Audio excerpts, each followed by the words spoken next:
Nababagay lang sa paralisadong biyenan ang tira-tirang pagkain sa bodega. Sa gitna ng maranyang party, sa itaas, nakasubsob si Doña Remedios habang pinupulot ang mga buto ng manok sa malamig na semento. Ang walang hiyang si Clarice ay sumampal ng masakit na salita. Busy si Crisanto sa pag-akap sa akin. Walang oras ang anak mo sa ulyaning tulad mo. Ngunit hindi niya alam, ang nakatagong kamera ay pinalalabas na ang kanyang kalupitan sa malaking screen sa harap ng alta sosyedad. Walang luha itinaas ni Doña Remedios ang kanyang ulo. Tapos na ang pagpapanggap. Oras na para singilin ko kayo. Paano wawasakin ng reyna ng Pampanga ang mga nagkanulo sa kanya? Pinapanood ko ang sarili kong mga daliri kulubot. At tila ba mga tuyong sanga ng punong kahoy na walang buhay, habang pinupunasan ko ang mukha ng aking anak sa lumang larawan na may basag na salamin. Nakaupo ako sa malamig at madilim na sahig ng bodega, kung saan ang tanging liwanag ay nagmumula sa maliit na siwang ng pinto sa itaas. Ubusin mo yan, Mama. Huwag kang maarte. Dahil mas masarap pa nga yan kaysa sa mga kinakain mo noon katulong ka pa sa Pampanga. Ang boses ni Clarice ay tila ba talim ng kutsilyo na humihiwa sa katahimikan ng silid. Inihagis niya sa harap ng aking lumpong mga binti ang isang plastik na plato na naglalaman ng mga buto-buto ng manok at nanigas na sarsa mga tira mula sa marangyang handaan sa itaas para sa anibersaryo ng kumpanya ng aking anak. Ang tunog ng kanyang matutulis na sapatos na tumatama sa semento ay tila ba nagmamarka ng bawat segundo ng aking paghihirap. Mula sa itaas, naririnig ko ang tawanan ng mga mayayamang panauhin, ang marahang tugtog ng biolin at ang kalansing ng mga mamahaling baso ng alak. Lahat ng iyon ay binuo ko. Lahat ng iyon ay galing sa pawis dugo at sa lupang ibinenta ko sa probinsya upang makatapos si Crisanto at maging bilyonaryo. Ngunit narito ako ngayon itinapon sa ilalim ng lupa. Itinuturing na isang basurang ikinakahiya. Huwag mo akong titingnan ng ganyan, Mama. Bulong ni Clarice habang nakayuko sa akin, ang mabangong amoy ng kanyang mamahaling pabango ay hindi sapat upang itago ang nangsasabotahing amoy ng kanyang bulok na ugali.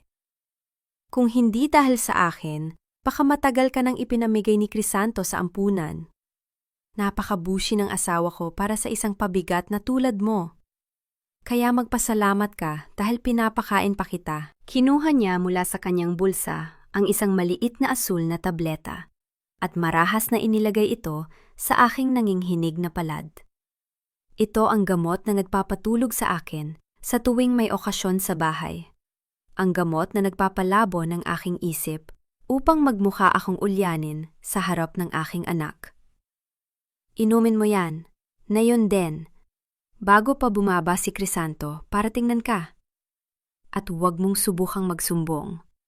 Alam mo naman kung ano ang kaya kong gawin sa mga natitira mong gamit mula sa Pampanga, hindi ba? Ang bawat salita niya ay isang ginitkit na banta, isang galamay ng gaslighting, na nagpaparamdam sa akin na ako ay walang silbi at walang kapangyarihan. Ngunit sa sandaling iyon, habang tinititigan ko ang asul na gamot sa aking palad, may isang bagay na tuluyang nabasag sa loob ko.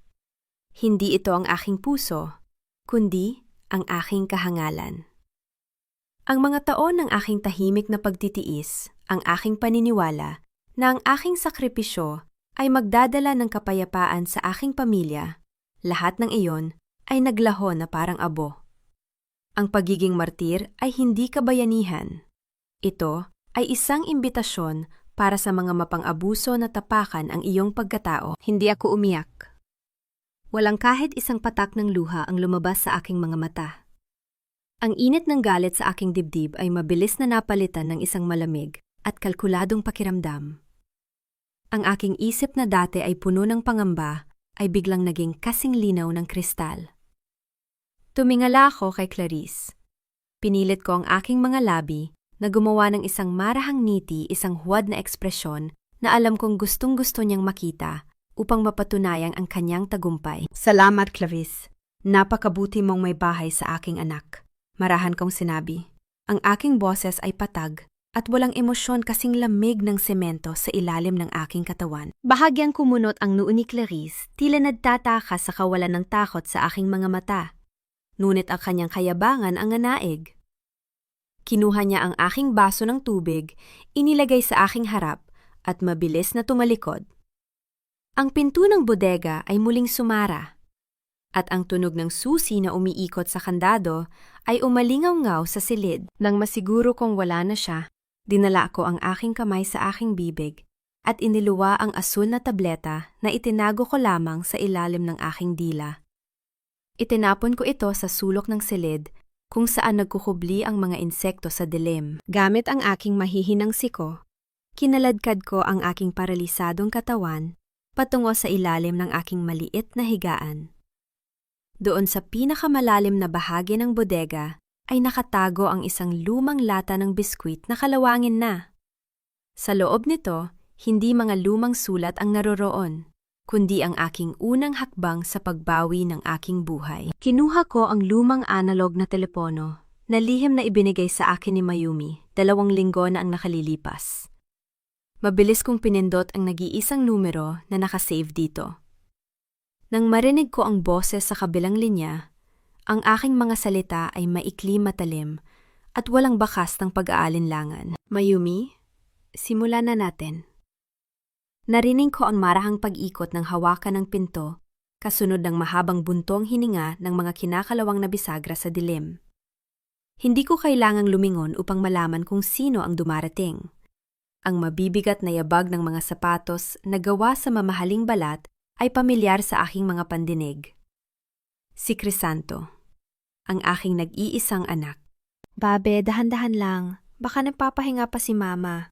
Bulong ng isang boses na kasing tamis ng pulot, ngunit kasing talim ng lason. Si Clarice. Mabilis kong inayos ang aking sarili sa ibabaw ng manipis na kutson. Hinayaan kong lumaylay ang aking ulo sa gilid, pinatuyo ang aking mukha mula sa anumang emosyon, at pinasabog ang aking buhok upang magmukha akong isang matandang tuluyan nang nawawala sa sariling kaisipan. Ito ang papel na gusto nilang gampanan ko. Ito ang papel na magbibigay sa akin ng oras. Bumukas ang pinto at ang liwanag mula sa pasilyo ay tumama sa aking mga mata. Sumunod doon ang anino ng aking anak nakatayo, matangkad. Ngunit tila ba may mabigat na pasanin sa kanyang mga balikat? Mama! Tawag ni Crisanto, ang kanyang boses ay puno ng pagod at guilt. Bakit dito ka matutulog, Clarice? Bakit nasa bodega si Mama? Bago pa man ako makasagot, o bago pa man mapansin ni Crisanto, ang plastik na plato ng mga tirang pagkain sa sulok, ay mabilis nang lumapit si Clarice sa kanyang tabi. Humawak siya sa bisig ni Crisanto. Ang kanyang mga mata ay biglang napuno ng mga luha, na tila ba may sariling gripo na handang bumukas sa bawat pagkakataon. Babe, please, huwag mo akong husgahan agad. Umiiyak na pagsusumamo ni Clarice habang ipinapakita ang kanyang braso na may maliit na pulang gasgas isang sugat na alam kong siya mismo ang gumawa gamit ang sarili niyang kuko bago sila bumaba. Sinubukan ko siyang pakainin sa taas, pero bigla na lang nagwala si Mama. Itinapon niya ang pagkain at kinalmot niya ako. Natatakot ako, Crisanto, baka saktan niya ang sarili niya kung iiwan ko siya sa malaking kwarto ng mag-isa habang naglilinis ang mga katulong. Tiningnan ko ang gasgas sa kanyang braso. Pagkatapos ay tumingin ako sa aking sariling mga kamay na halos walang lakas na humawak.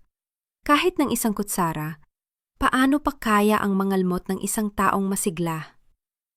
Ngunit sa mata ng aking anak, ang luha ng kanyang magandang asawa ay mas matimbang kaysa sa lohika. Mama, totoo ba ito? Tanong ni Crisanto. Lumapit siya sa akin at lumuhod sa gilid ng aking higaan. Hinawakan niya ang aking malamig na kamay. Bakit mo ginagawa ito kay Clarice?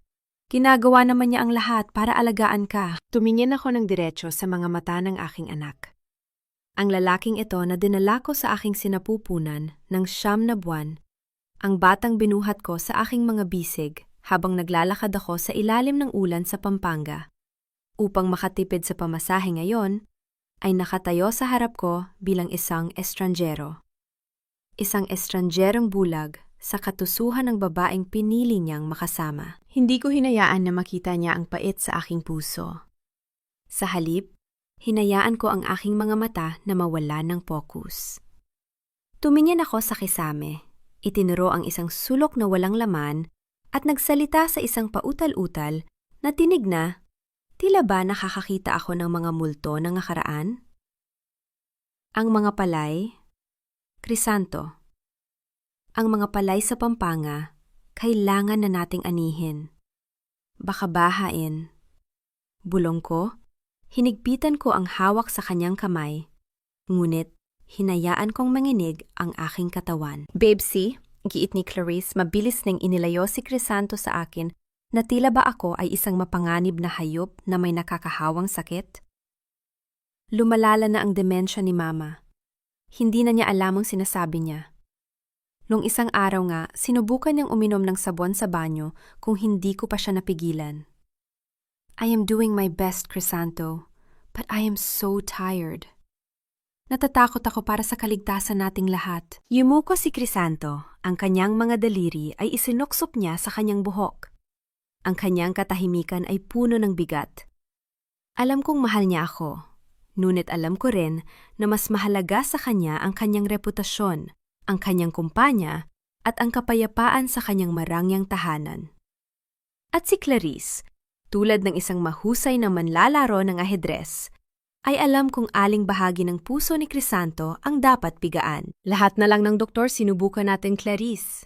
Bulong ni Crisanto, ang kanyang boses ay basag. Pero walang nangyayari. May kakilala akong espesyalista sa isang pasilidad sa Tagaytay. Mabilis na singit ni Clarice, ang kanyang mga mata ay kumislap sa ilalim ng mga pekeng luha. Isang tahimik na lugar. Doon may mga profesional na mag-aalaga sa kanya bawat oras.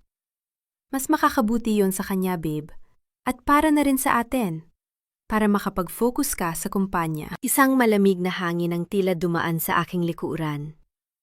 Ipatatapon ako sa isang pasilidad sa malayo kung saan wala nang makakakita sa akin, kung saan mas madali para kay Clarice na tuluyan akong burahin sa mundong ito nang walang nakakapansin. Tumingin si Crisanto sa akin, may huling sulyap ng pag-aalinlangan sa kanyang mga mata. Mama, papayag ka ba? Para sa ikabubuti mo rin naman ito. Hindi ako sumagot gamit ang galit. Tumingin lamang ako sa kanya. Ibinalik ang aking paningin sa basag na larawan sa aking tabi at nanatiling tahimik.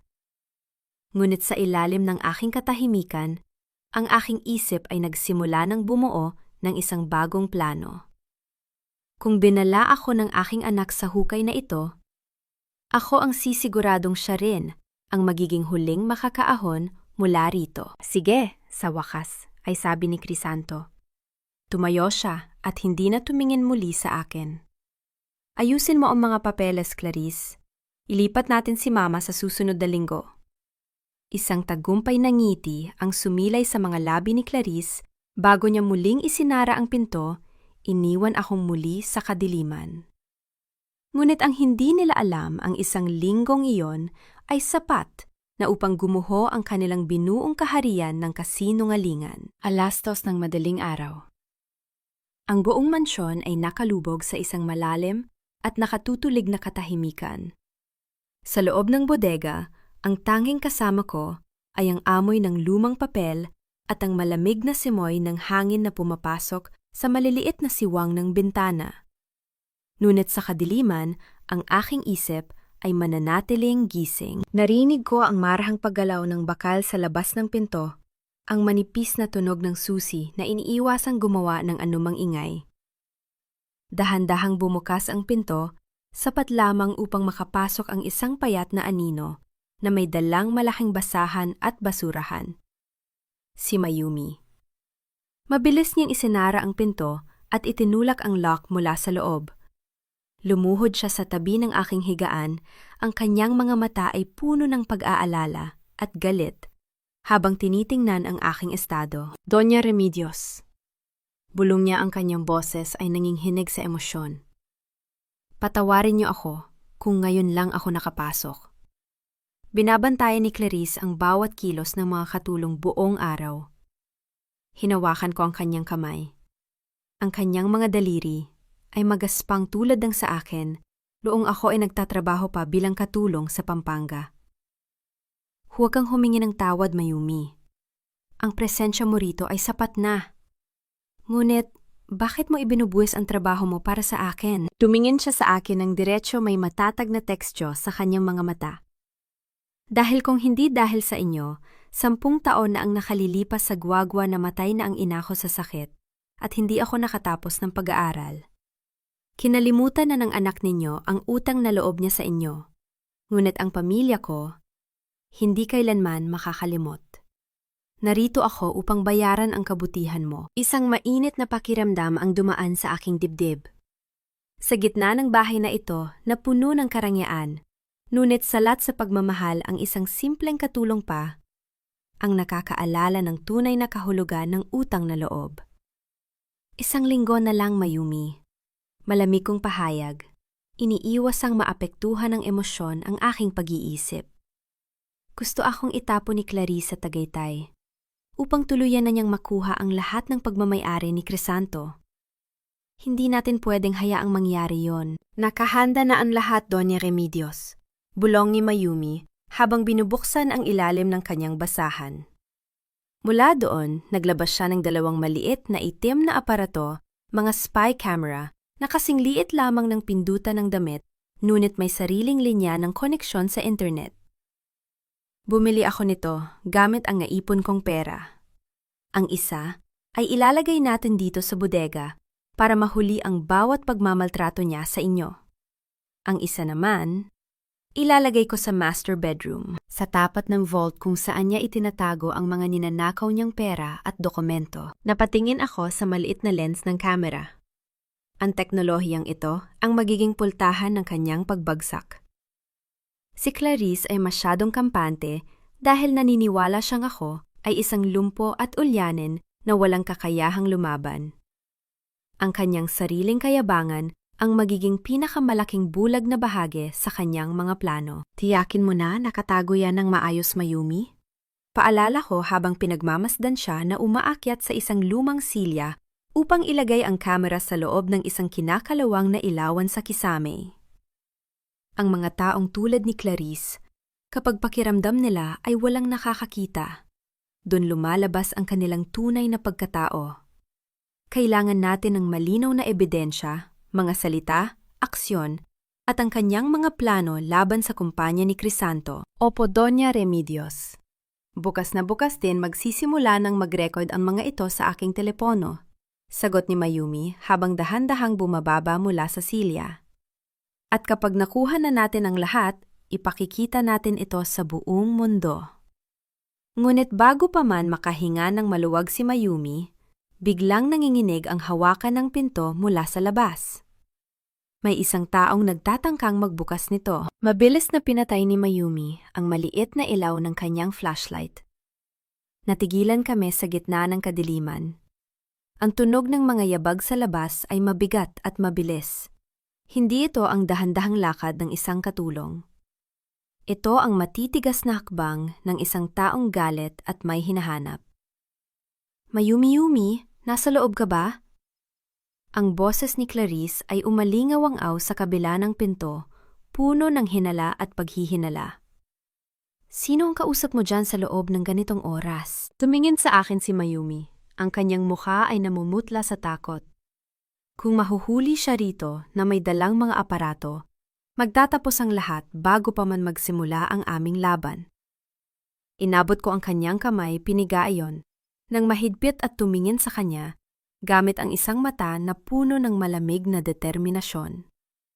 Yumuko ako, at kinuha ang isang basag na baso sa tabi ng aking higaan. Inihagis ko ang hawak kong baso sa direksyon ng pader na malapit sa pintuan. Ang matalim na tunog ng pagkakabasag ng salamin ay bumiyak sa katahimikan ng gabi, kasunod ng aking malakas at pautal-utal na pagsigaw sa wikang Kapampangan. Ulan babaha ang bukid, Mayumi, iligtas mo ang mga palay natin. Sumigaw ako ng paulit-ulit habang niyayanig ko ang aking paralisadong mga binti at pilit na ibinabagsak ang aking katawan sa gilid ng higaan. Dahil sa gulo at ingay na aking ginawa, mabilis na pumasok si Clarice gamit ang sarili niyang susi. Bumukas ang pinto at doon niya ako nakitang nakahandusay sa sahig, nanginginig. Habang si Mayumi naman ay nagpanggap na kakapasok lamang. Mula sa kabilang pinto ng kusina na may dalang basahan kunwari, ay gulat na gulat din sa nangyayari. Anong nangyayari rito? Sigaw ni Clarice, ang kanyang muka ay puno ng pandidiri habang nakatingin sa mga basag na bubog sa paligid ko. Mayumi, bakit narito ka sa ganitong oras? Narinig ko po pasing nagwawala si Doña Remedios, ma'am. Mabilis na sagot ni Mayumi. Yumuko siya upang itago ang kanyang takot. Akala ko po kung ano nang nangyari. Tumingin si Clarice sa akin. Humagalpak siya ng tawa, isang malamig at mapanghamak na tawa ng isang taong naniniwalang nagtagumpay na siya ng tuluyan.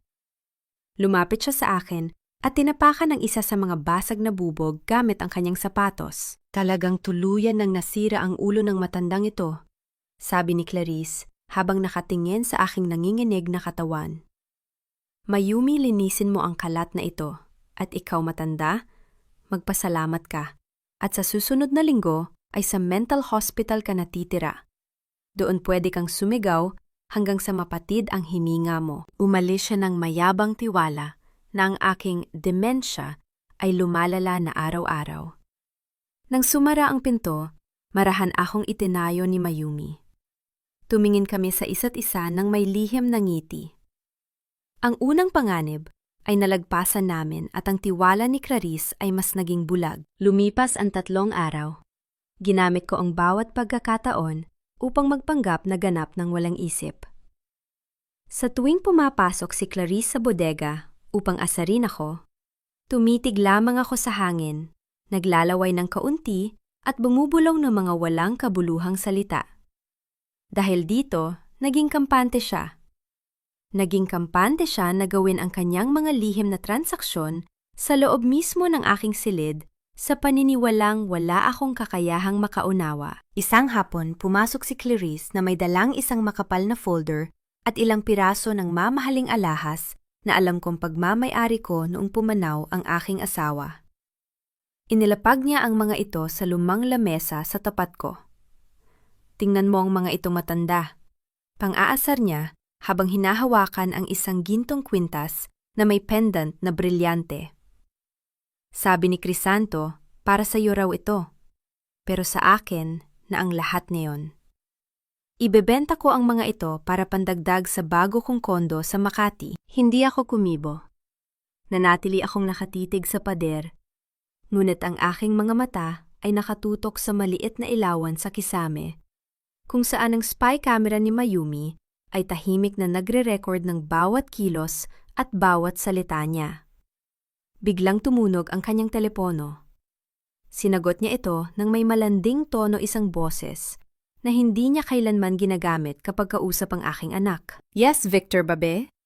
Hawak ko na ang mga titulo ng lupa sa Pampanga, sabi ni Clarice habang hinahaplos ang mga papeles na ninakaw niya sa vault ni Crisanto. Napakadaling lokohin ng asawa ko. Konting iyak ko lang naniniwala na siya na ang matandang ito ang nagnakaw at nagwala. Huminto siya sandali upang makinig sa kabilang linya bago nagpatuloy sa kanyang masamang balak. Huwag kang mag-alala. Pinipeke ko na ang pirma ni Crisanto sa mga transfer documents.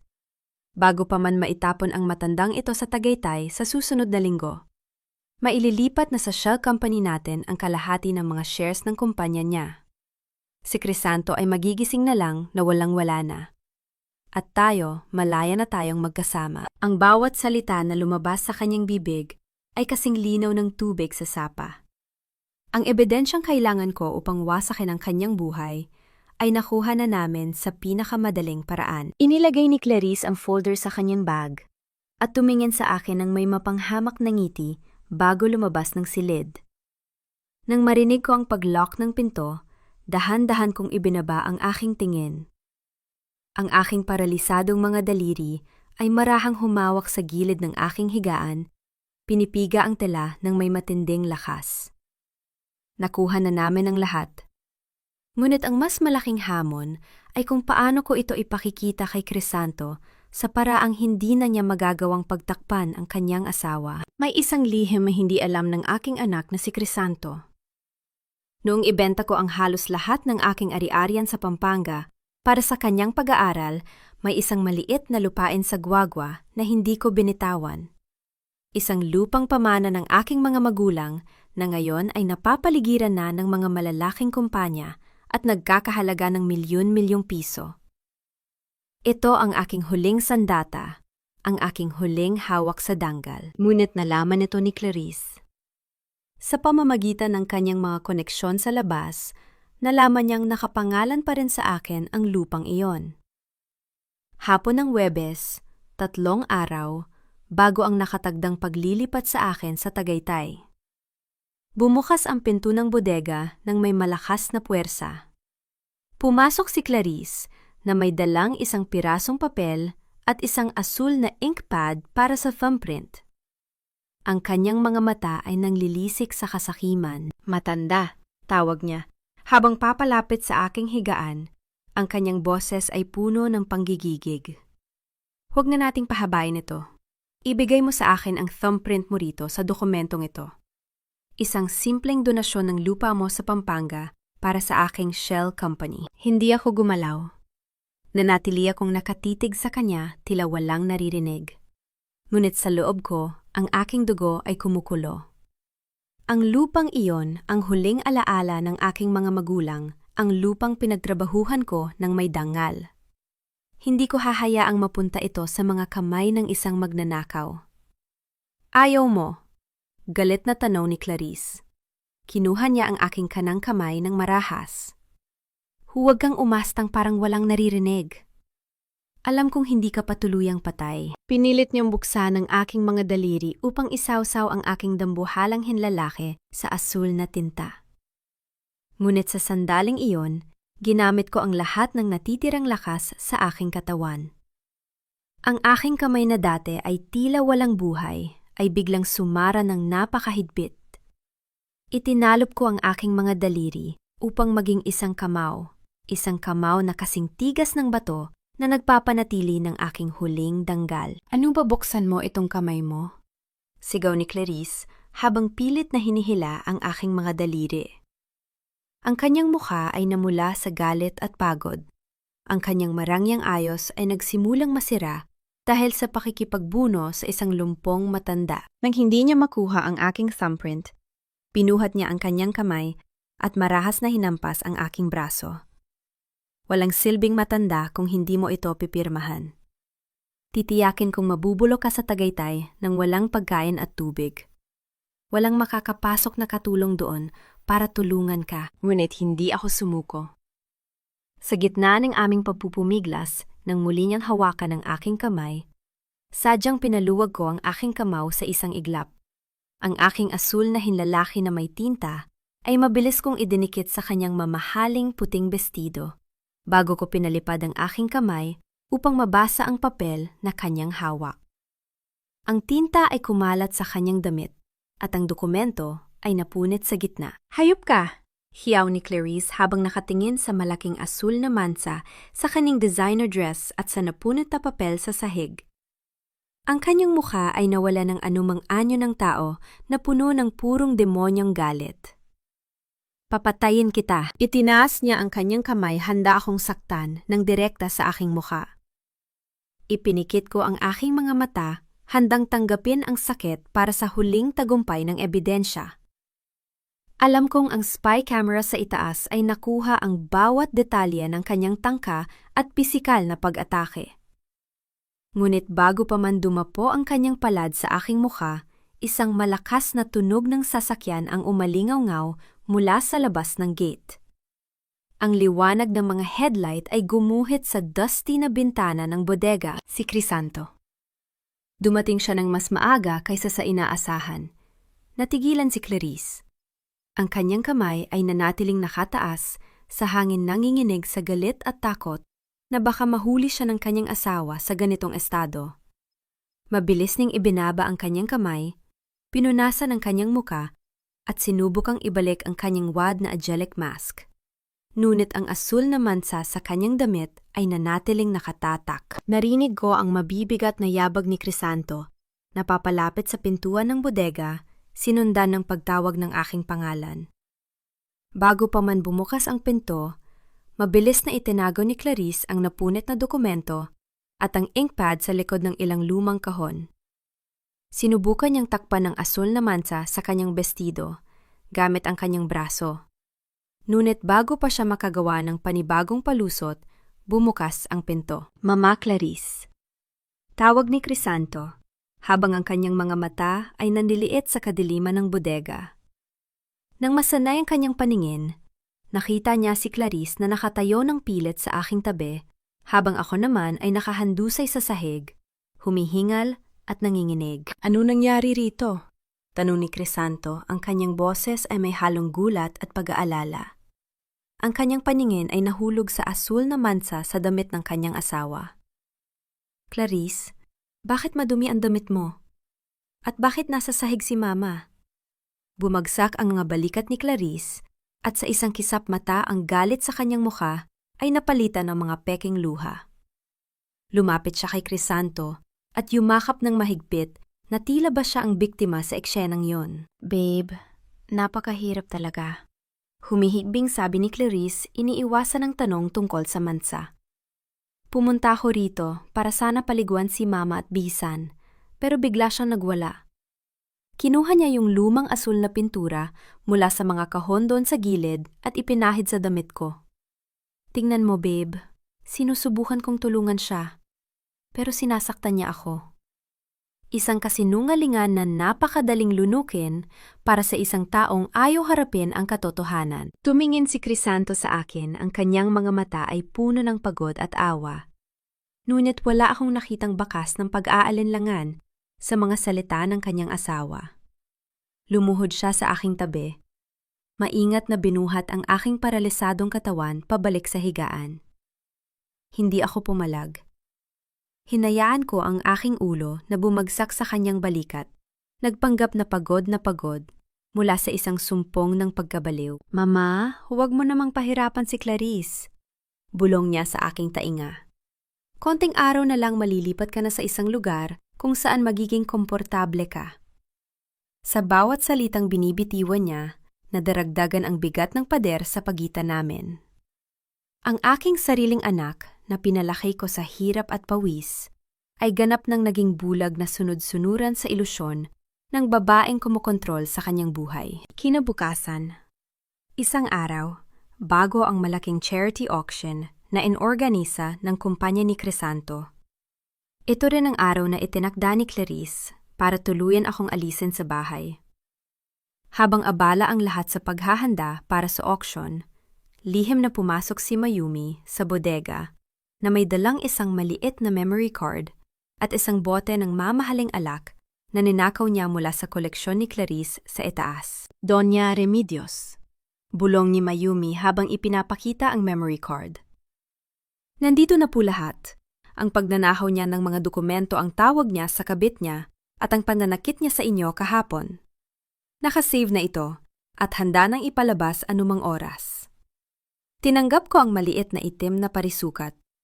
Ito ang magbabago ng lahat. Tiningnan ko ang bote ng alak na dala niya. Bakit mo dinala yan dito, Mayumi? Kagabi po, nanginginig na sagot ni Mayumi. Narinig kong kausap niya muli si Victor. Sinabi niya na kapag nailipat na kayo sa Tagaytay, ihahalo nila ito sa inyong inumin doon. Ipinakita ni Mayumi ang isang maliit na vial na naglalaman ng likidong walang kulay.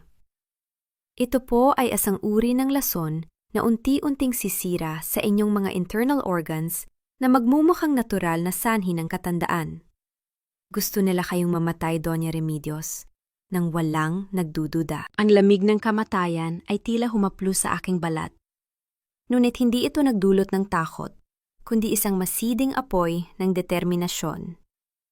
Hindi lamang nila ninanakaw ang aking ari-arian at ang isip ng aking anak. Ninanakaw din nila ang aking karapatang mabuhay. Ibalik mo ang alak at ang lason na yan kung saan mo nakuha, Mayumi. Utos ko ng may malamig na tinig.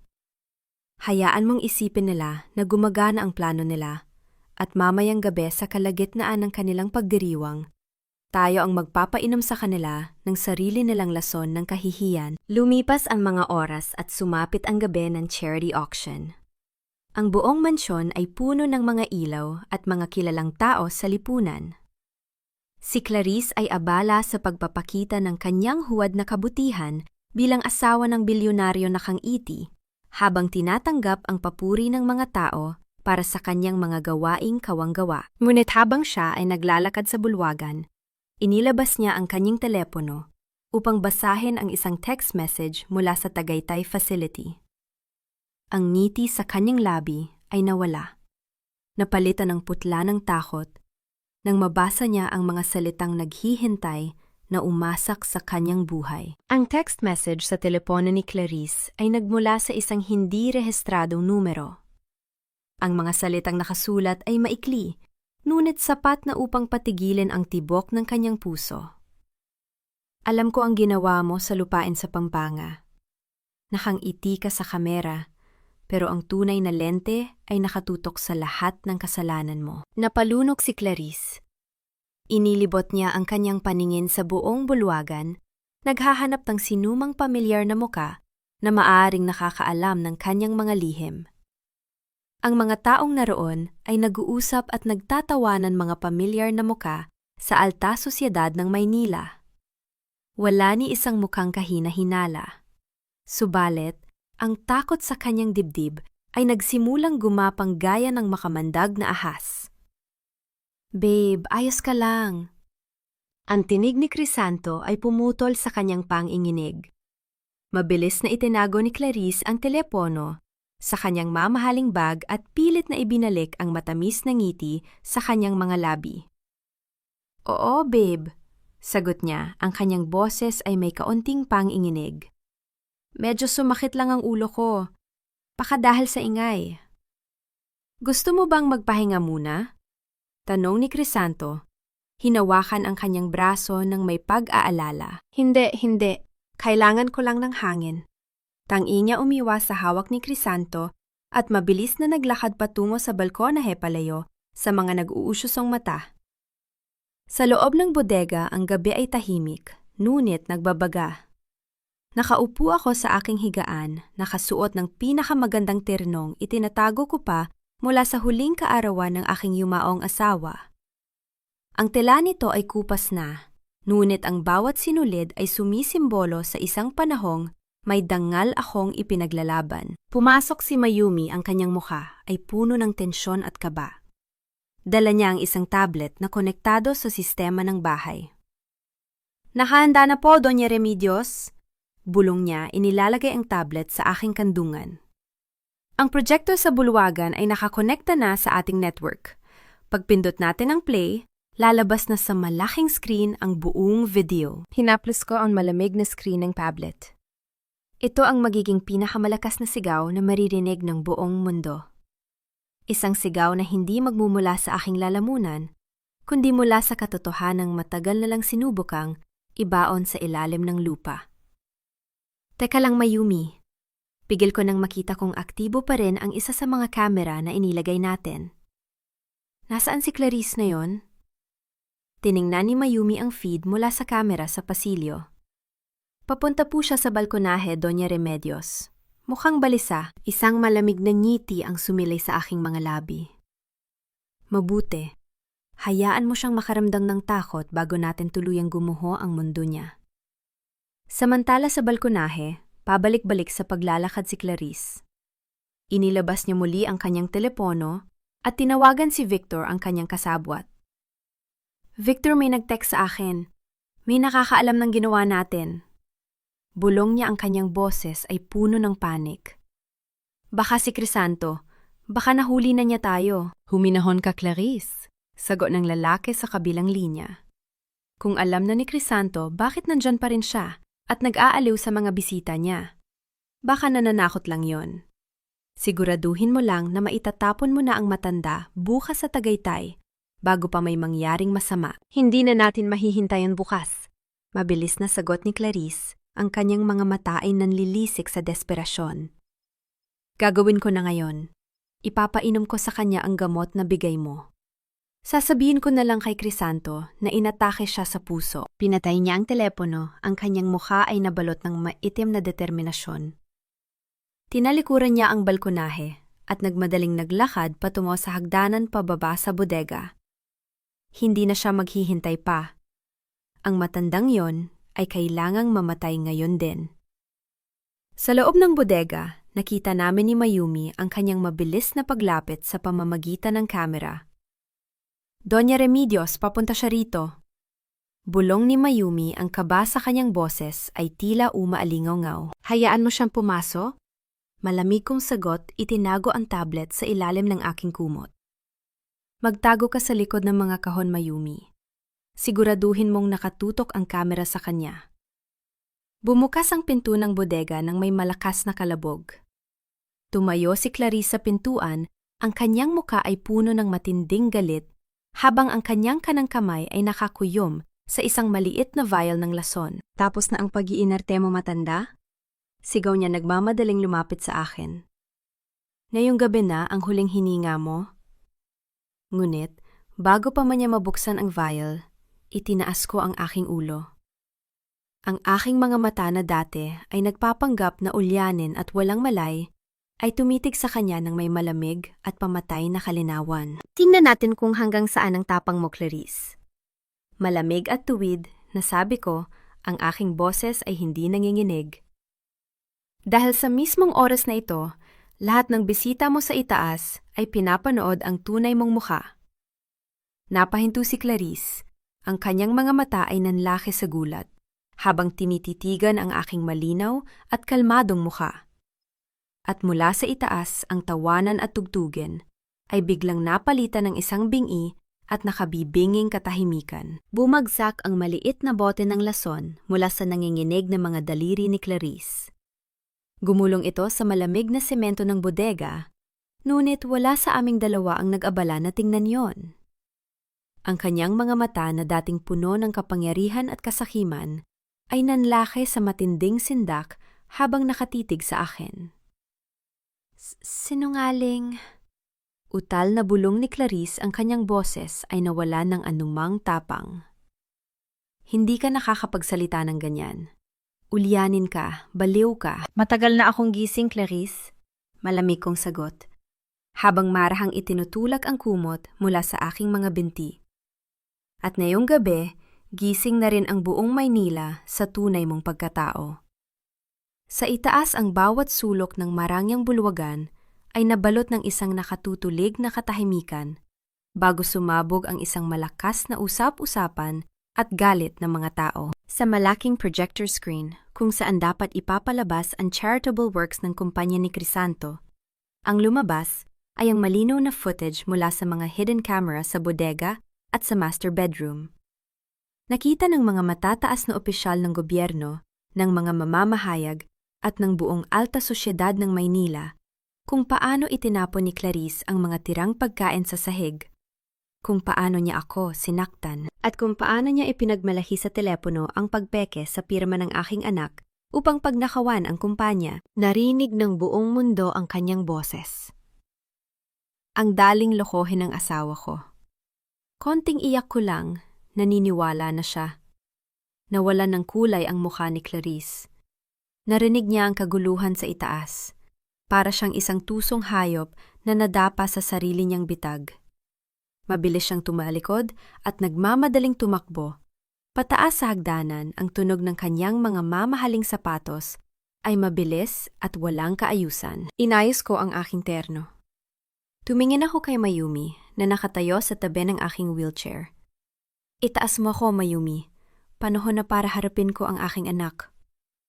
Nang makarating ang aking wheelchair sa pintuan ng Grand Ballroom, ang mga tao ay mabilis na nag-usog upang bigyan ako ng daan.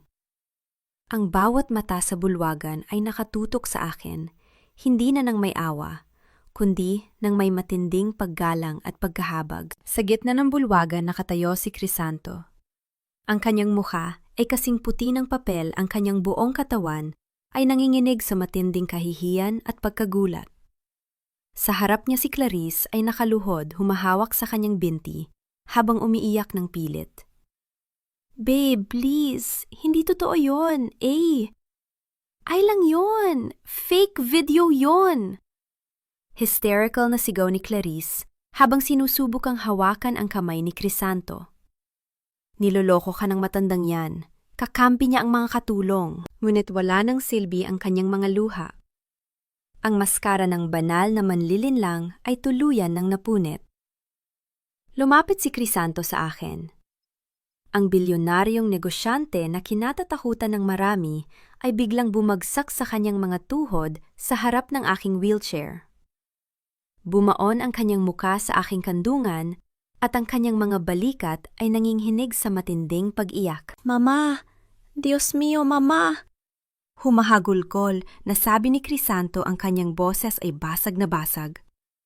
Patawarin mo ako! Anong ginawa ko sa'yo? Patawarin mo ako! Tumingin ako sa aking anak. Walang galit sa aking puso. Ngunit wala rin ang dating labis na pagmamahal na nagbulag sa akin sa loob ng maraming taon. Ang aking kamay ay nanatiling nakatabi sa aking kandungan, hindi ko siya hinawakan. Tumayo ka, Crisanto.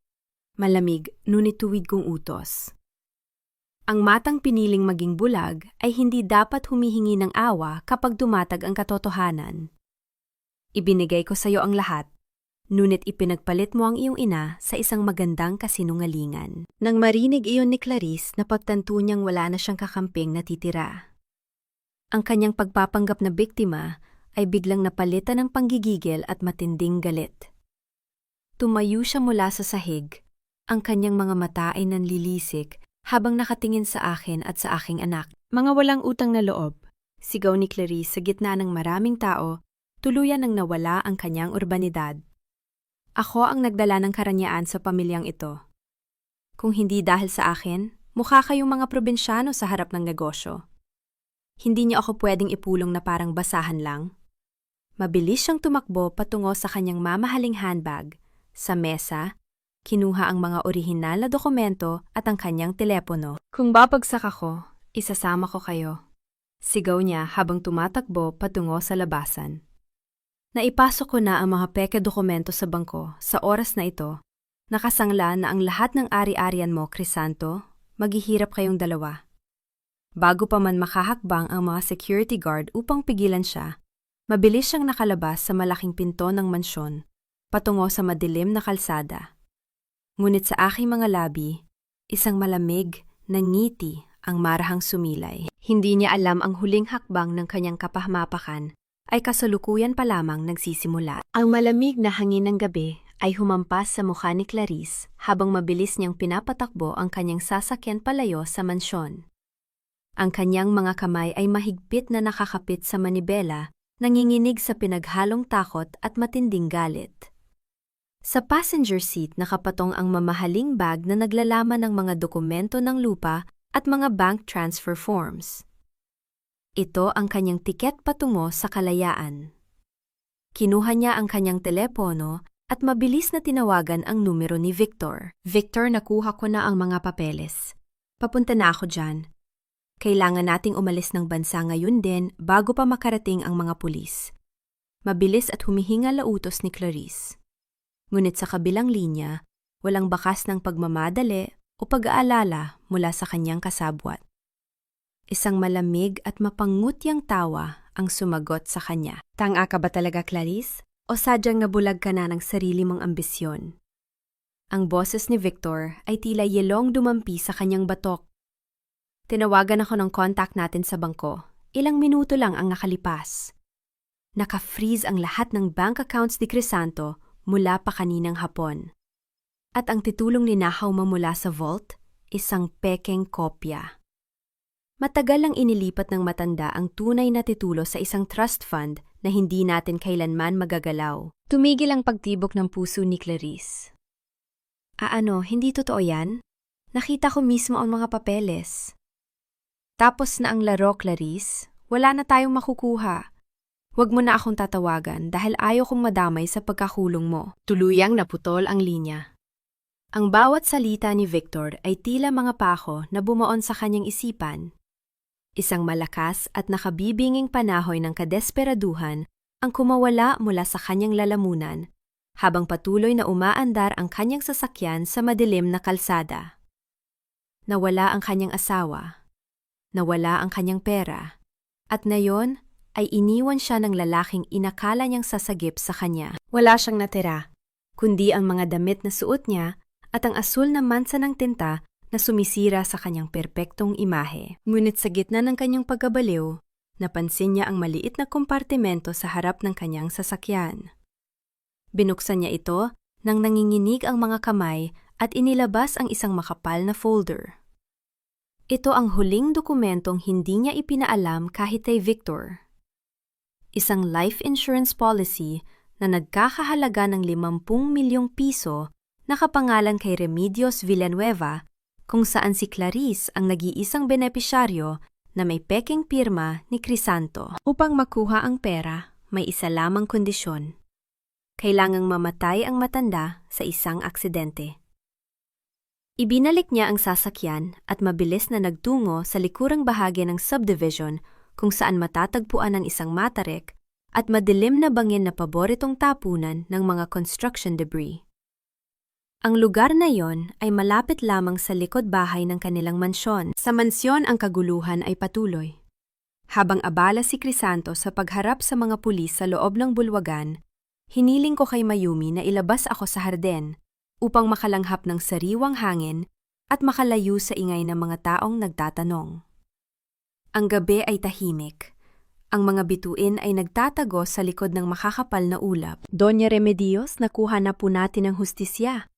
Nakangiting bulong ni Mayumi habang itinutulak ang aking wheelchair sa sementadong daanan malapit sa likurang gate. Makukulong na si Clarice. Hindi pa tapos ang laban hanggat hindi ko nakikitang nakaposas ang kanyang mga kamay, Mayumi. Malamig kong sagot, ang aking paningin ay nakatutok sa madilim na kakahuyan sa aming harapan. Ang mga ahas kapag na-corner doon, mas nagiging mabagsik ang tuklaw. Bago pa man makasagot si Mayumi, isang mabilis na anino ang lumabas mula sa dilim. Isang mabigat na bagay ang buong lakas na inihampas sa likod ng ulo ni Mayumi. Walang anumang salitang lumabas sa bibig ng kaawa-awang katulong. Tuluyan siyang bumagsak sa damuhan na wala ng malay. Mula sa dilim lumabas ang mukha ni Clarice. Ang kanyang buhok ay magulo, ang kanyang makeup ay natunaw sa pawis at luha, at ang kanyang mga mata ay nag-aapoy sa matinding kabaliwan. Hawak niya ang isang malaking flashlight na baka lang ginamit niya upang patumbahin si Mayumi.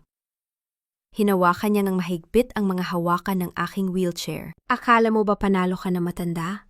Mariing bulong niya habang mabilis at pilit na itinutulak ang aking upuan palabas ng gate patungo sa madilim na kalsada na papunta sa bangin. Sinira mo ang buhay ko. Kinuha mo ang lahat ng sa akin. Kaya ngayon, kukunin ko ang huling hininga mo, kapalit ng 50 milyong piso. Hindi ako sumigaw. Hindi ako nagmakaawa. Pinakiramdaman ko ang mabilis na pag-andar ng mga gulong ng aking wheelchair sa magaspang na semento. Ang mga desperadong daga, Clarice, ay palaging bumabalik sa sarili nilang bitag. Malamig kong pahayag, hindi man lang lumilingon sa kanya. Sa tingin mo ba ay hindi ko alam ang tungkol sa peking insurance na ginawa mo? Manahimik ka, galit na sigaw niya. Ang matarik na bangin ay nasa aming harapan na. Ang kadiliman sa ibaba ay tila isang malaking bunganga na naghihintay lumamon sa anumang mahulog. Itinulak niya ng malakas ang aking wheelchair patungo sa pinakagilid ng bangin. Ang mga unahang gulong ng aking upuan ay lumagpas sa semento na kabitin sa kawalan. Ang malamig na hangin mula sa ibaba ay humaplos sa aking mga paa. Isang maling galaw, isang huling tulak mula kay Clarice at tuluyan na akong mahuhulog sa aking kamatayan. Ito na ang katapusan mo, Reyna ng Pampanga. Natatawang bulong ni Clarice, inihahanda ang kanyang mga kamay para sa huling pagtulak. Batiin mo na lang si Satanas para sa akin. Bitiwan mo ako, matanda. Nagsisigaw si Clarice habang kinukuyom ang kanyang mga ngipin sa matinding galit. Sa kabila ng panghihina ng aking mga binti, Ang aking mga daliri ay may lakas ng isang taong ipinaglalaban ang kanyang buhay. Bago pa man niya maidulak ng tuluyan ang aking wheelchair, sa malalim na bangin, pinaikot ko ang aking kamay at mahigpit kong ginapangan ang kanyang pulso. Ang aking mga kuko ay bumaon sa kanyang mamahaling balat. Kung mahuhulog ako sa bangin na ito, Clarice. Malamig kong bulong sa kanya habang nakatitig sa kanyang mga nanlilisik na mata. Isa-isa kitang isasama sa ibaba. Isang segundo bago niya maipagpag ang aking kamay, ang buong madilim na kalsada ay biglang napuno ng napakaliwanag na ilaw. Ang mga pulang at bughaw na ilaw mula sa mga sasakyan ng pulisya ay nagpalit-palit ng liwanag sa paligid, habang ang tunog ng mga malalakas na makina ay nagmula sa likuran. Clarice, bitiwan mong mama ko. Ang sigaw ni Crisanto ay umalingaw-ngaw sa gabi. Tumakbo siya ng napabilis mula sa kanyang sasakyan, kasunod ang 5 armadong pulis. Ang kanyang mukha ay puno ng matinding takot at panggigigil nang makita niya ang aking wheelchair na nakabitin sa gilid ng bangin. Bago pa man makagalaw si Clarice, mabilis na itinapon ni Crisanto ang kanyang sarili, patungo sa aking kinalalagyan.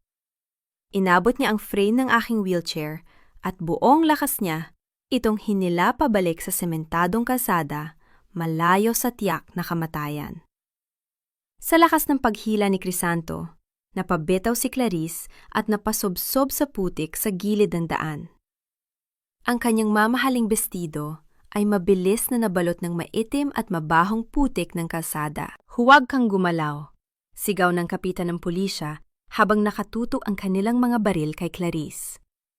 Mabilis siyang dinaluhong ng 2 pulis at pinindot ang kanyang muka sa basang lupa upang ilagay ang matigas na bakal ng posas sa kanyang mga pulso. Crisanto babe, tulungan mo ako. Hysterical na umiiyak si Clarice, mula sa putik ang kanyang muka ay puno ng dungis at luha. Tinangka akong itulak ng matandang yan. Nanlaban lang ako. Pilit niya akong pinapapirma sa mga papeles. Tumingin si Crisanto sa kanya. Wala nang bakas ng pagmamahal-awa o pag-aalinlangan sa mga mata ng aking anak. Ang tanging naroon ay ang purong pandidiri sa babaeng halos pumatay sa kanyang ina. Manahimik ka, Clarice. Galit na. Sabi ni Crisanto, ang kanyang boses ay nanginghinig sa matinding pot.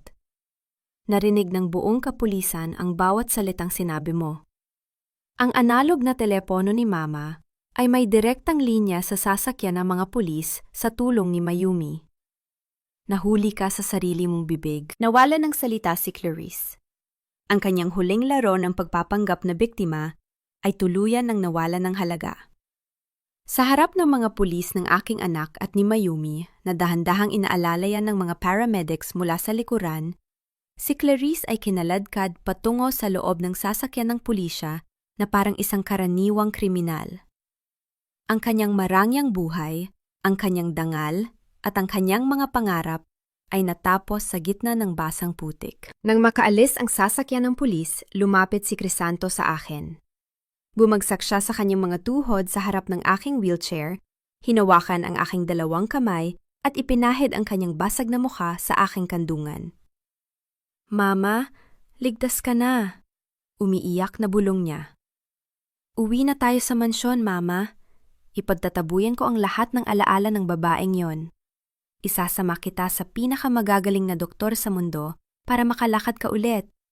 Ibibigay ko sa iyo ang lahat ng perang gusto mo. Tiningnan ko ang aking anak.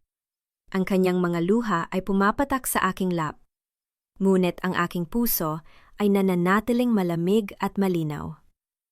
Ang perang ibinibigay niya ay hindi ang gamot sa sugat na pinalalim ng kanyang kawalang malay. Dahan-dahan kong inalis ang aking mga kamay mula sa kanyang pagkakahawa. Ibenta mo ang mansyon na yan, Crisanto. Malamig ngunit matatag kong sabi habang itinutuwid ko ang aking likod sa wheelchair. Dahil bukas na bukas din babalik ako sa Pampanga at hindi kita kasama. Napatigil si Crisanto. Tumingala siya sa akin, ang kanyang mga mata ay nanlalaki sa gulat at matinding sakit. Ang malamig at amag na hangin sa loob ng kulungan sa Maynila ay isang malaking kaibahan sa marangyang mansyon na dating pinagharian ni Clarice. Nakaupo ako sa tapat ng isang lumang mesang gawa sa kahoy kasama si Mayumi. Bumukas ang bakal na pinto. Iniluwa nito si Clarice, nakasuot ng kulay kahel na damit ng bilanggo, walang palamuti. Sa muka magulo ang buhok at ang dalawang kamay ay nakagapos sa matigas na posas. Ang dating maipagmamalaking ganda at karangyaan ay tuluyan ng napalitan ng pait at kapaguran. Tumingin siya sa akin at sa kabila ng kanyang estado, sinubukan pa rin niyang maglabas ng mapanghamak na ngiti. Ano, naparito ka ba para pagtawanan ako matanda? Galit na bulong ni Clarice habang pilit na itinutulak ang silya upang maupo sa tapat ko. Masaya ka na ba na nakikita mo akong nakagapo sa bakal na ito? Tinitigan ko siya ng may matatag at malamig na paningin. Wala akong naramdamang galit at lalong wala akong naramdamang awa. Ang taong nakatayo sa harap ko ay hindi na isang banta, kundi isang aral ng kasakiman na nasunog sa sarili nitong apoy. Pumarito ako, Clarice. Marahan kong pahayag. Ang aking boses ay umialingaw-ngaw sa tahimik na silid upang tingnan ang taong ipinagpalit ang kanyang kaluluwa sa perang, hindi naman kailanman naging sa kanya. Huwag mo akong pangaralan. Sigaw ni Clarice, ang kanyang boses ay naninginig habang idinidikit ang kanyang mga kamay sa mesa. Magaling lang ang abogado mo ngayon. Pero sa oras na makalabas ako rito, sisingilin ko kayong lahat ni Crisanto. Isang marahang iling ng ulo ang ibinigay ko sa kanya. Walang abogadong darating para sa iyo, Clarice. Iniwan ka na ng iyong kasabwat na si Victor matapos niyang kunin ang natitira mong pera. At ang iyong pampublikong abogado, hindi man lang makabayad ng piyansa para sa 10 kasong kinakaharap mo, pagnanakaw, falsification of documents, at attempted murder. Nawalan ng kulay ang mukha ni Clarice. Ang panginginig ng kanyang mga labi ay hindi na niya maitago. At may isa pa akong gustong ipaalam sa iyo. Pagpapatuloy ko, habang inilalabas ni Mayumi ang isang opisyal na dokumento mula sa aking bag. Ang mga alahas na ninakaw mo sa akin at isinangla mo sa bangko, nakuha ko na muli ang mga iyon. Ibinenta ko ang kalahati nito at ang perang nakuha ay ginamit ko para bayaran ang mga abogado na nagkakaso sa iyo ngayon. Ang sarili mong kasakiman ang nagpondo sa iyong pagkakulong. Ang mga mata ni Clarice ay nanlaki sa matinding paggagulat at kahihiyan. Ang kanyang mga labi ay gumalaw, ngunit walang salita ang lumabas mula rito. Ang pader ng kanyang kayabangan ay tuluyan ng nagkabitak-bitak sa harap ng katotohanan. Hindi ka lang isang magnanakaw, Clarice. Malamig kong sabi, habang itinutulak ang aking mga kamay sa mga hawakan ng aking wheelchair. Isa kang taong naniwalang ang katanyagan ay makukuha sa pamamagitan ng pag-apak sa dangal ng iba. Sa sandali ngayon, ginawa ko ang isang bagay na hindi inasahan ng sinuman sa loob ng silid. Inilagay ko ang aking 2 paa sa malamig na semento. Gamit ang lakas ng aking mga kamay at ang tuloy-tuloy na therapy na lihim na ibinigay sa akin ng doktor sa tulong ni Mayumi, matapos alisin ang lason sa aking katawan, dahan-dahan kong itinayo ang aking sarili. Ang aking mga binti na dating itinuring na walang buhay ay nanginginig, ngunit matatag na tumayo sa sahig. Tumayo ako ng tuwid sa harap ni Clarice, nakatitig sa kanya mula sa itaas. Ang mga lason na ipinaiinom niya sa akin araw-araw, ang tanging dahilan kung bakit hindi ako makalakad noon at ngayong malinis na ang aking dugo, ang aking lakas ay nagbabalik na. Napasinghap si Clarice. Napatra siya sa kanyang silya, ang kanyang mga mata ay halos lumabas sa matinding sindak. Lumalakad ka! Hindi ako kailanman naging lumpo sa utak at puso, Clarice. Huling salita ko habang tumatalikod sa kanya. Ikaw ang totoong nakagapos, hindi ng bakal na posas na yan, kundi ng sarili mong masamang kaluluwa. Naglakad ako ng dahan-dahan, ngunit may dangal patungo sa pinto, habang si Clarice ay nagsimulang magwala at magtatakbo sa loob ng silid. Sumisigaw ng aking pangalan, habang inilalayo siya ng mga gwardya. Nang makalabas kami sa presinto, ang liwanag ng araw ay pumasa sa aking mukha. Sa tabi ng kalsada, Nakatayo si Crisanto sa tapat ng kanyang mamahaling sasakyan, may dalang dalawang malalaking maleta. Ang kanyang mukha ay puno ng pagsisi at pag-asa. Mama! Lumapit si Crisanto, bumagsak muli ang kanyang tingin sa aking mga paang nakatayo na ngayon sa lupa. Nabalot siya ng pagkagulat at luha. Nakakalakad ka na. Mama, pakiusap, isama mo ako sa Pampanga. Iiwan ko ang kumpanya, iiwan ko ang Maynila. Magsisimula ako muli kasama mo. Tinitigan ko ang aking anak. Ang kanyang pagmamakaawa ay tapat. Ngunit ang sugat ng kanyang kapabayaan ay nangangailangan ng higit pa sa mga salita. Kung gusto mong sumama sa akin sa Pampanga, Crisanto, malamig kong utos habang nakatitig sa kanyang mga mata. Iwan mo ang susi ng mamahaling kotse na yan. Iwan mo ang pangalan mo bilang bilyonaryo at sumakay ka sa pampublikong bus kasama ko bilang isang simpleng anak na handang magtrabaho mula sa ibaba. Natigilan si Crisanto. Tumingin siya sa kanyang mamahaling sasakyan, sa kanyang mamahaling relo, at muling tumingin sa akin. Tiningnan ni Crisanto ang makinang na susi ng kanyang mamahaling sasakyan at ang gintong relo sa kanyang pulso. Sa loob ng maraming taon, ang mga bagay na ito ang sumisimbolo sa kanyang tagumpay. Ang mga bagay na inakala niyang magbibigay sa kanya ng danggal. Ngunit sa harap ng aking malamig na paningin, pinalabas niya ang isang malalim na buntong hininga. Inabot niya ang susi at ang rilo sa kanyang tapat na driver. Ibalik mo ang kotse sa kumpanya. Sabihin mo sa board of directors na maglalagay ako ng pansamantalang tagapamahala. Aalis muna ako. Binalikan niya ang dalawang simpleng bag na naglalaman ng aking mga gamit at inakit ito sa pampublikong bus na patungong Pampanga. Umupo siya sa lumang upuan sa aking tabi, nakasuot ng simpleng kamisa de chino. Walang bakas ng pagiging bilyonaryo, walang salitang lumabas sa aking mga labi. Ngunit sa unang pagkakataon, matapos ang maraming taon, nakita ko ang aking tunay na anak. Hindi ang negosyanteng nabalot ng kasakiman, kundi ang batang pinalaki ko sa hirap. Ang biyahe patungong Guagua ay puno ng katahimikan. Habang ang bus ay naglalakbay sa kahabaan ng daan, ang amoy ng usok ng Maynila ay dahan-dahang napalitan ng sariwang hangin ng bukirin, ang amoy ng basang lupa at ng mga punong mangga na pamilyar sa aking kabataan.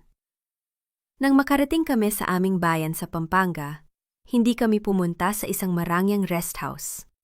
Pumunta kami sa malawak na lupain na ipinaglaban ko laban kay Clarice. Dun sa tulong ng aking natitirang pera at sa pangangasiwa ni Mayumi, sinimula naming itayo ang Bahay Remedios, isang tahanan at kanlungan para sa mga matatandang inabuso, pinabayaan at itinapon ng kanilang sariling mga pamilya. Sa loob ng 6 na buwan, pinanood ko ang pagbabago ni Crisanto.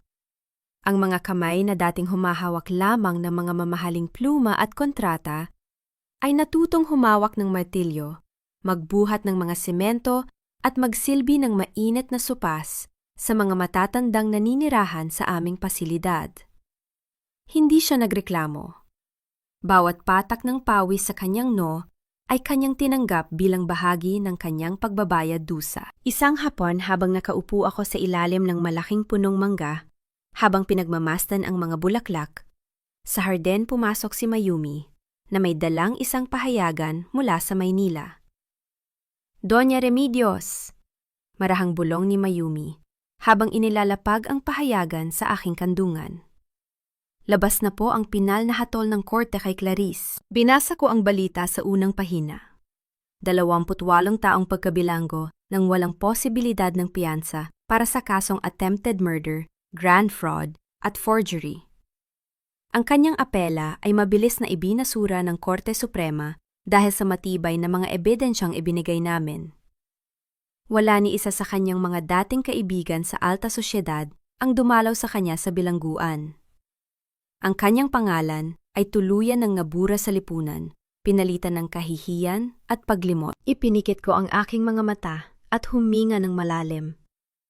Ang pait na matagal na naghari sa aking dibdib ay tuluyan ng naglaho, pinalitan ng isang malalim at payapang katahimikan.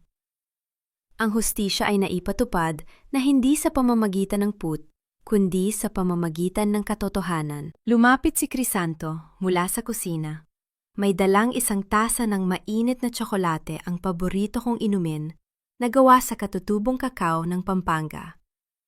Inilapag niya ito sa maliit na mesa sa aking tabi bago dahan-dahang lumuhod sa aking harap sa ibabaw ng damuhan.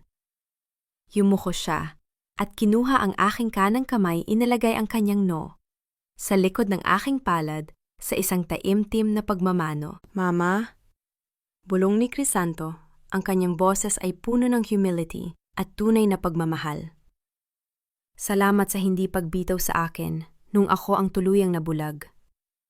Patawarin mo ako sa lahat ng sakit na naidulot ko sa iyo. Tiningnan ko ang aking anak. Ang kanyang mga balikat ay hindi na mabigat at ang kanyang mga mata ay malinis na. Dahan-dahan kong itinaas ang aking kabilang kamay at marahang hinaplos ang kanyang buhok. Ang nakaraan ay nakalipas na, Crisanto. Mahinahon kong sabi sa kanya. Ang mahalaga ay marunong kang gumising at magbalik sa iyong pinagmulan. Ang tunay na yaman ng isang tao ay wala sa laki ng kanyang negosyo, kundi sa dangal ng kanyang puso. Tumayo ako mula sa aking silya, nang walang tulong ng wheelchair, nang walang tulong ng sinuman. Humakbang ako ng matatag sa ibabaw ng berdeng damo ng Pampanga, habang ang araw ay dahan-dahang lumulubog sa pait-aas ng bukirin. Ako si Remedios Villanueva, at pinalaya ko na ang aking sarili sa tanikala ng nakaraan. 2 taon ang mabilis na lumipas. Nakatayo ako sa tapat ng bintana ng aking opisina sa Bahay Remedios, sa Guagua, Pampanga, habang nakahawak sa isang simpleng tungkod na gawa sa matigas na kahoy ng nara. Sa labas, ang araw ay muling sumisikat sa ibabaw ng malawak na bukirin. Ang mga ibon ay nag-aawitan sa mga sanga ng punong mangga at mula sa bulwagan sa ibaba, naririnig ko ang tawanan ng 10 matatandang babae na dating itinapon at pinabayaan ng kanilang pamilya. Ngunit ngayon ay may ligtas at disenteng tahanan na. Doña Remedios, nakahanda na po ang mga papeles para sa bagong pasilidad sa Tarlac. Masayang bati ni Mayumi habang pumasok sa silid. Nakasabit sa kanyang leeg ang kanyang ID bilang Chief Administrator ng aming foundation. Ang dating takot na katulong ay ganap nang naging isang matatag at iginagalang na pinuno. Salamat, Mayumi. Nakangiti kong sagot habang inilalagay ang aking pirma sa mga dokumento. Mula sa bintana, nakita ko si Crisanto na tumutulong sa pagbubuhat ng mga kahon ng gamot mula sa isang delivery truck. Nakasimpleng t-shirt lamang siya at maong na pantalon, ang kanyang balat ay mas naging kayumanggi dahil sa pagtatrabaho sa ilalim ng araw. Nakuha na muli ng kanyang kumpanya sa Maynila ang katatagan sa tulong ng isang tapat na board of directors. Ngunit mas pinipili niyang ilaan ang 3 araw sa bawat linggo upang manatili rito sa Pampanga at magsilbi sa amin. Natuto na siyang magpakumbaba. Natuto na siyang pahalagahan ang mga bagay na hindi nabibili ng pera. Minsan tinatanong ako ng mga taong dumadalaw rito, pinatawad mo na ba ang anak mo? Pinatawad mo na ba ang mga taong sumira sa'yo? Sinasagot ko sila ng may ngiti at malinaw na kaisipan. Ang pagpapatawad ay hindi nangangahulugon ng paglimot sa kasalanan, at lalong hindi ito ang pagpapahintulot na ulitin nila ang pang-aabuso. Pinatawad ko si Crisanto dahil nakita ko ang kanyang tapat na pagsisisi at ang kanyang pagsusumikap na ituwid ang kanyang mga pagkakamali sa pamamagitan ng gawa at hindi lamang sa salita. Ngunit para kay Clarice ang hustisya ng batas ang sumagot sa kanya. Nabalitaan ko kamakailan na ang kanyang huling apela sa bilangguan ay tuluyan ng tinanggihan. Doon sa loob ng 4 na sulok ng malamig na selda sa Mandaluyong, kinugugol niya ang kanyang kabataan nang walang sinumang dumadalaw o umaalala sa kanya. Ang kanyang sariling kasakiman ang naging sarili niyang bilangguan. Hanap ko na ang ganap na kapayapaan. Isang kapayapaang hindi nakasalalay sa laki ng mansyon, sa dami ng alahas, o sa papuri ng lipunan. Ang kapayapaan ay ang kakayahang tumitig sa salamin sa bawat umaga ng may malinis na konsensya at dangal na hindi kailanman nayapakan ng sinuman. Lumapit si Crisanto sa akin, may dalang isang baso ng warm water at ang aking mga vitamins. Inabot niya ito sa akin ng may buong paggalang bago marahang humalik sa aking pisingi. "Salamat, Mama," bulong niya. "Salamat sa pagtuturo sa akin kung paano maging isang tunay na tao." Tumingin ako sa malawak na langit ng Pampanga. Ako, si Remedios Villanueva. Isa akong katulong noon naging ina ng isang bilyonaryo, naging biktima ng traidor na pamilya. Ngunit ngayon, ako ay nakatayo bilang reyna ng aking sariling buhay. Dahil ang tunay na reyna ay hindi kailangan ng korona na gawa sa ginto o brilyante. Ang tunay na reyna ay ang babaeng marunong tumayo sa sarili niyang mga paa, marunong lumaban gamit ang utak at dangal, at hindi kailanman papayag na maging biktima ng kahit kanino.